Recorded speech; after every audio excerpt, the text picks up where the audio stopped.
Train a-t-il dit en 1998 « Si je devais me présenter en politique, ce serait pour les Républicains.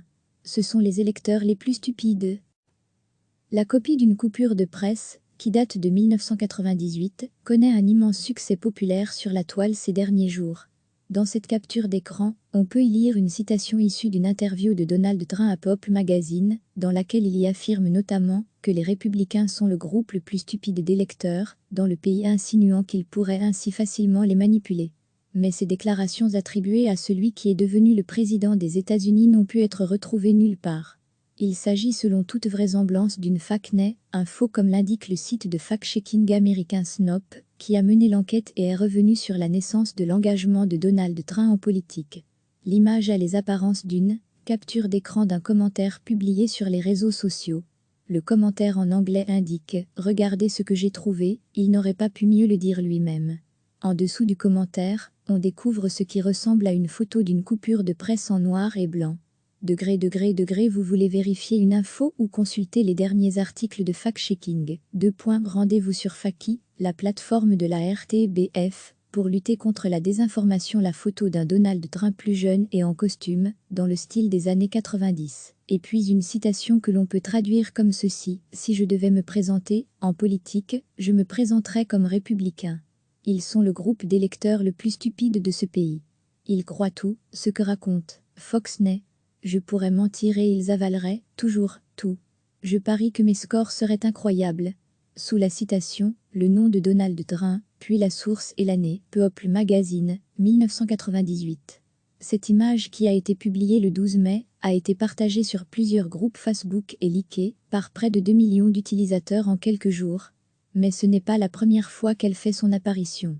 Snopes, le site américain de fact-checking, qui existe depuis 1995, s'est penché sur la question lorsqu'un post similaire a commencé à circuler en octobre 2015. À cette époque, Snopes a passé au peigne fin ses volumineuses archives et n'a pas trouvé une seule interview où le milliardaire avait tenu ses propos, même si Trump est apparu assez régulièrement dans les publications du magazine People pendant l'année 1998, période de laquelle daterait la déclaration. Par ailleurs, la citation apparemment fallacieuse se distingue aussi par sa prétendue référence à Fox News en 1998, ce qui pose question.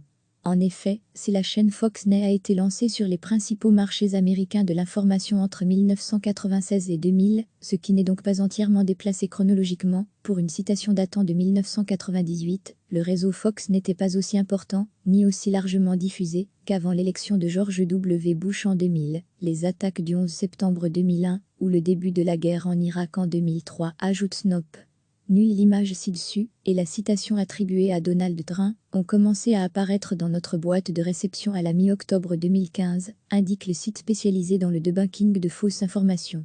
Pour Kim Lacapria, qui a mené l'enquête, le format est facilement reconnaissable, c'est le même que celui dans lequel des mots douteux ou offensants sont attribués à la personne représentée.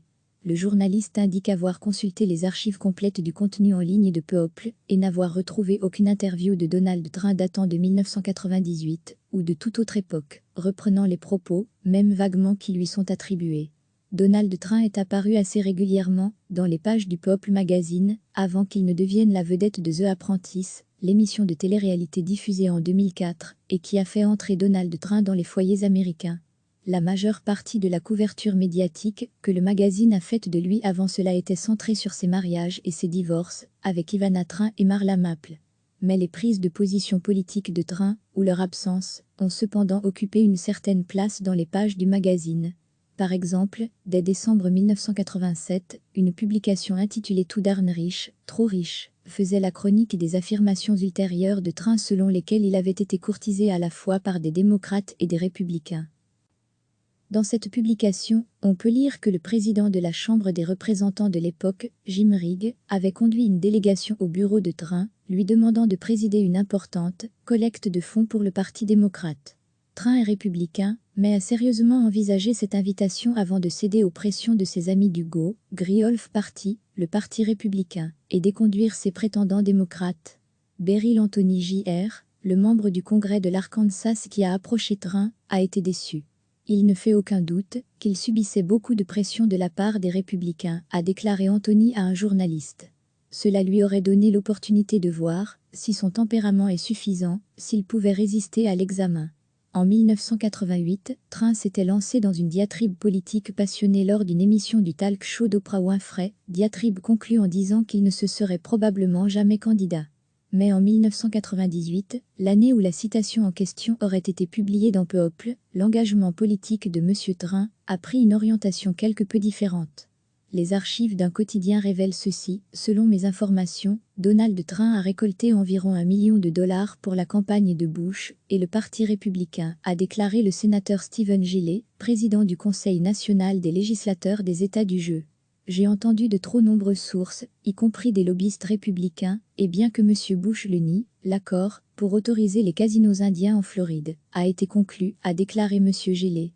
C'est en octobre 1999 que Donald Trump semble commencer à s'intéresser encore plus sérieusement à la politique en annonçant sur CNN, Larry King Live, qu'il formait un comité exploratoire avec l'intention de se présenter à la présidence.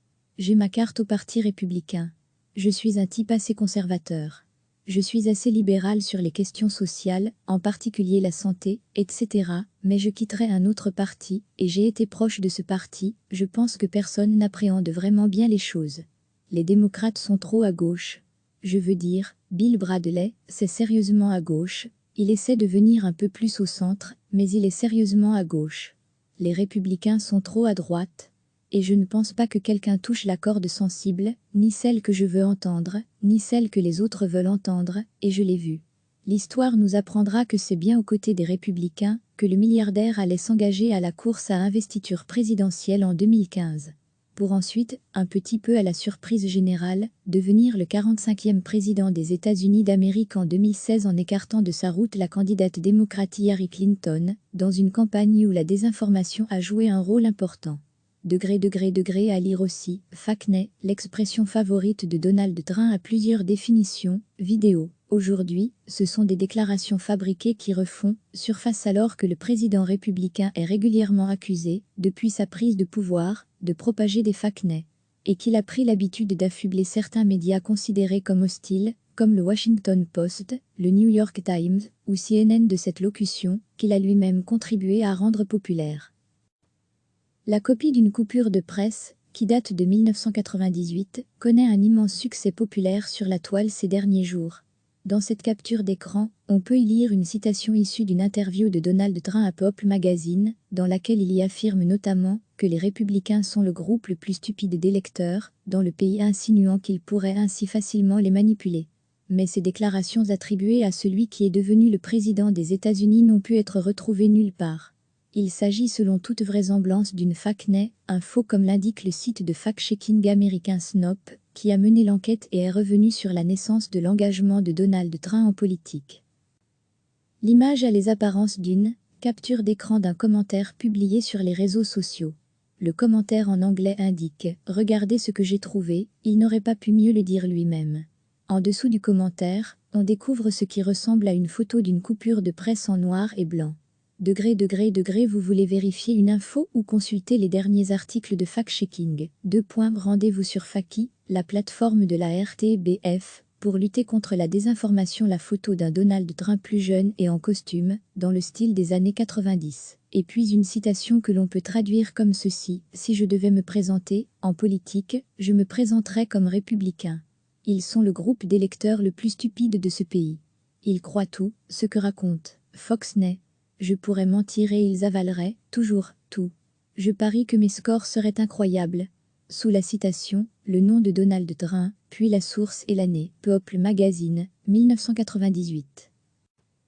Cette image qui a été publiée le 12 mai, a été partagée sur plusieurs groupes Facebook et leakée par près de 2 millions d'utilisateurs en quelques jours. Mais ce n'est pas la première fois qu'elle fait son apparition.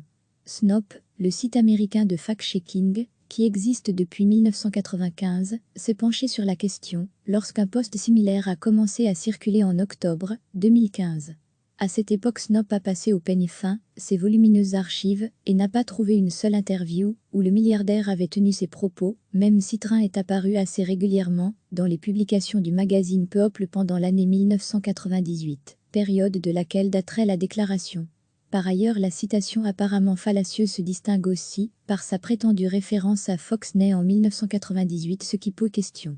En effet, si la chaîne Fox News a été lancée sur les principaux marchés américains de l'information entre 1996 et 2000, ce qui n'est donc pas entièrement déplacé chronologiquement, pour une citation datant de 1998, le réseau Fox n'était pas aussi important, ni aussi largement diffusé, qu'avant l'élection de George W. Bush en 2000, les attaques du 11 septembre 2001, ou le début de la guerre en Irak en 2003, ajoute Snopes.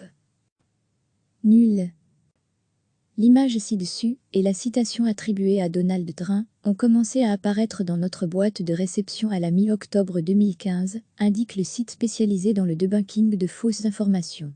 Pour Kim Lacapria qui a mené l'enquête, le format est facilement reconnaissable, c'est le même que celui, dans lequel des mots douteux ou offensants sont attribués à la personne représentée. Le journaliste indique avoir consulté les archives complètes du contenu en ligne de People et n'avoir retrouvé aucune interview de Donald Trump datant de 1998 ou de toute autre époque, reprenant les propos, même vaguement, qui lui sont attribués. Donald Trump est apparu assez régulièrement dans les pages du People Magazine avant qu'il ne devienne la vedette de The Apprentice, l'émission de télé-réalité diffusée en 2004 et qui a fait entrer Donald Trump dans les foyers américains. La majeure partie de la couverture médiatique que le magazine a faite de lui avant cela était centrée sur ses mariages et ses divorces, avec Ivana Trump et Marla Maple. Mais les prises de position politiques de Trump, ou leur absence, ont cependant occupé une certaine place dans les pages du magazine. Par exemple, dès décembre 1987, une publication intitulée Too Darn Rich, trop riche, faisait la chronique des affirmations ultérieures de Trump selon lesquelles il avait été courtisé à la fois par des démocrates et des républicains. Dans cette publication, on peut lire que le président de la Chambre des représentants de l'époque, Jim Rigg, avait conduit une délégation au bureau de Trump, lui demandant de présider une importante collecte de fonds pour le Parti démocrate. Trump est républicain, mais a sérieusement envisagé cette invitation avant de céder aux pressions de ses amis du Griolf Party, le Parti républicain, et d'éconduire ses prétendants démocrates. Beryl Anthony Jr., le membre du Congrès de l'Arkansas qui a approché Trump, a été déçu. Il ne fait aucun doute qu'il subissait beaucoup de pression de la part des républicains, a déclaré Anthony à un journaliste. Cela lui aurait donné l'opportunité de voir, si son tempérament est suffisant, s'il pouvait résister à l'examen. En 1988, Trump s'était lancé dans une diatribe politique passionnée lors d'une émission du talk show d'Oprah Winfrey, diatribe conclue en disant qu'il ne se serait probablement jamais candidat. Mais en 1998, l'année où la citation en question aurait été publiée dans People, l'engagement politique de M. Trump a pris une orientation quelque peu différente. Les archives d'un quotidien révèlent ceci. Selon mes informations, Donald Trump a récolté environ $1 million pour la campagne de Bush et le Parti républicain, a déclaré le sénateur Stephen Gilley, président du Conseil national des législateurs des États du jeu. J'ai entendu de trop nombreuses sources, y compris des lobbyistes républicains, et bien que M. Bush le nie, l'accord pour autoriser les casinos indiens en Floride a été conclu, a déclaré M. Gilley. C'est en octobre 1999 que Donald Trump semble commencer à s'intéresser encore plus sérieusement à la politique en annonçant sur CNN, Larry King Live, qu'il formait un comité exploratoire avec l'intention de se présenter à la présidence. J'ai ma carte au Parti républicain. Je suis un type assez conservateur. Je suis assez libéral sur les questions sociales, en particulier la santé, etc., mais je quitterai un autre parti, et j'ai été proche de ce parti, je pense que personne n'appréhende vraiment bien les choses. Les démocrates sont trop à gauche. Je veux dire, Bill Bradley, c'est sérieusement à gauche, il essaie de venir un peu plus au centre, mais il est sérieusement à gauche. Les républicains sont trop à droite. Et je ne pense pas que quelqu'un touche la corde sensible, ni celle que je veux entendre, ni celle que les autres veulent entendre, et je l'ai vu. L'histoire nous apprendra que c'est bien aux côtés des républicains que le milliardaire allait s'engager à la course à investiture présidentielle en 2015. Pour ensuite, un petit peu à la surprise générale, devenir le 45e président des États-Unis d'Amérique en 2016 en écartant de sa route la candidate démocrate Hillary Clinton, dans une campagne où la désinformation a joué un rôle important. Degré à lire aussi, Factney, l'expression favorite de Donald Trump a plusieurs définitions, vidéo. Aujourd'hui, ce sont des déclarations fabriquées qui refont surface alors que le président républicain est régulièrement accusé, depuis sa prise de pouvoir, de propager des Factney. et qu'il a pris l'habitude d'affubler certains médias considérés comme hostiles, comme le Washington Post, le New York Times ou CNN de cette locution, qu'il a lui-même contribué à rendre populaire. Cliquez sur s'abonner pour recevoir les dernières nouvelles.